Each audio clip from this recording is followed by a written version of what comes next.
following my review of the Pico 4 VR headset some 6 weeks ago. A fair number of subscribers have contacted me asking, Reverb or Pico 4, which is better, and what should they go for?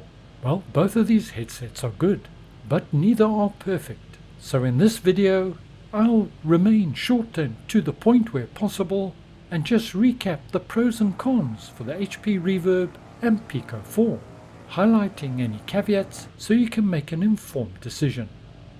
Welcome to the Sim Hanger, my name's Mark, thank you very much for watching, and let's get started. Let's kick off with the HP Reverb G2, and I'll be referencing the G2 V2 as that's the only one I've owned.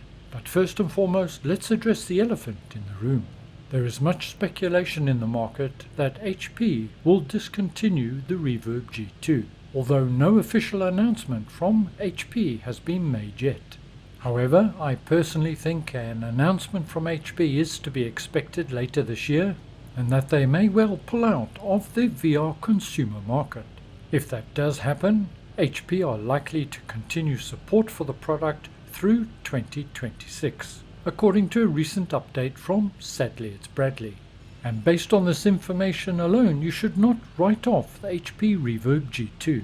There are few, if any, real competitors at its mid-range price point, and all in all, it probably offers best bang for your buck for VR right now.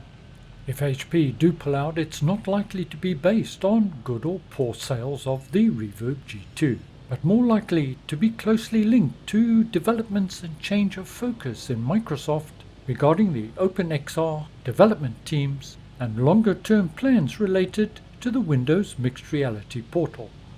One of the main advantages of the HP Reverb G2 is its ability to provide a good or acceptable performance at different hardware levels. In terms of GPUs, you can get a reasonable performance with something like a 2080, and certainly a good performance with a 3070 or 3070 Ti.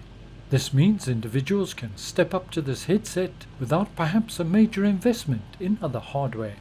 The visuals at 2160 by 2160 pixels per eye is one of the highest out there, and subsequently its visuals are very good.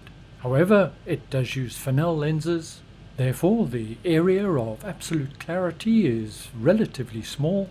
This is often referred to as the sweet spot, with the image getting less crisp as you move to the edges of the field of view or FOV. The FOV also is relatively small, but for many a compromise worth making due to the visual clarity. Like the Valve Index, it features off-ear sound which is truly excellent and one of the best out there. The head strap system is simple and straightforward, it's not fussy, relatively easy to adjust and comfortable. Price currently in the market varies, but you're looking in pound terms between 600 and 700. And of course one can speculate that if HP do discontinue the Reverb, then the possibility exists that if they're left with stock, they may sell this off at a substantial discount. Turning now to the Pico 4, and certainly one of the attractions is its price point. For the headset itself, it's probably around 60% of what the HP Reverb will cost you. Offers 2160 by 2160 pixels per eye, the same as the Reverb, but uses pancake lenses. This provides a considerably wider field of view. The image displayed is good quality, but not as good as that seen in the sweet spot in the HP Reverb G2. And the reason for this is the Pico 4 is not a native PC VR headset, and therefore doesn't have a display port. The implications of that is that it requires to use video compression when transferring the image to the headset, so there is a slight loss in terms of the crispness of the image, but using the pancake lenses, almost the whole FOV is relatively distortion free.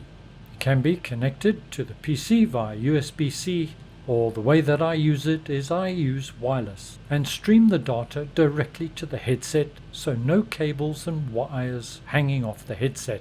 For me, that's a big plus. But again, a caveat with this one, you're going to need something around a minimum of 150 megabits per second to achieve the performance levels required. The initial setup is straightforward, although you do require virtual desktop to use it with Microsoft Flight Simulator which is an additional $20 or £20. The headset is extremely light and comfortable, and it utilizes Steam VR, which remains under very active development. The big caveat with the Pico 4, however, as it doesn't have a DisplayPort, is you need a powerful GPU in order to achieve any reasonable performance level. And I would suggest a 4080 or preferably a 4090 is required, or something similar. That image needs to be compressed and then decompressed, and that's sucking on resources. Some of the other negatives or potential negatives with the Pico 4 is that it's battery operated. You get about 2.5 hours from the battery before it needs a recharge, so you live with that limitation.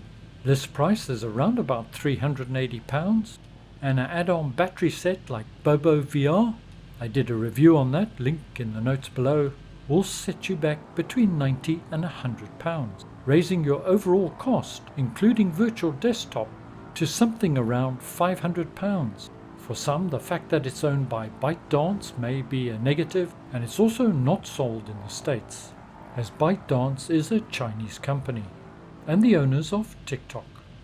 Sound on the Pico 4 is acceptable, but not as good as on the Reverb G2. So where does that leave us? Well, every individual's likely to have different circumstances and different requirements, but in a nutshell, if you don't have the graphics card to drive the Pico 4 and a reasonable internet connection, and not ready to make that level of investment, then the HP Reverb G2 V2 is the option to go for, because without these, the Pico 4 will disappoint. There's a ton of HP Reverb G2s out there, the mainstay of the flight sim community for VR, and there's still life in this beauty yet. If however you do have a 4080 or 4090 graphics card, or an AMD equivalent, and a CPU of say 10900K upwards, then the Pico 4 could be a very serious contender. Lower initial investment, wider FOV, pancake lenses which provide a close comparison to the Reverb G2, a lighter headset and wireless. For me personally, the Pico 4 is now my go-to headset, and I've offset the cost by selling my Reverb G2. I have in the past been a big advocate for the Reverb, but this little Pico 4 has won me over, as I already had enough CPU and GPU power to run it. There is of course a third option, and that's to sit tight and see what's coming round the corner. We know the Pimax crystal is due out very soon, and I do expect to be able to do a review on that in the not too distant future.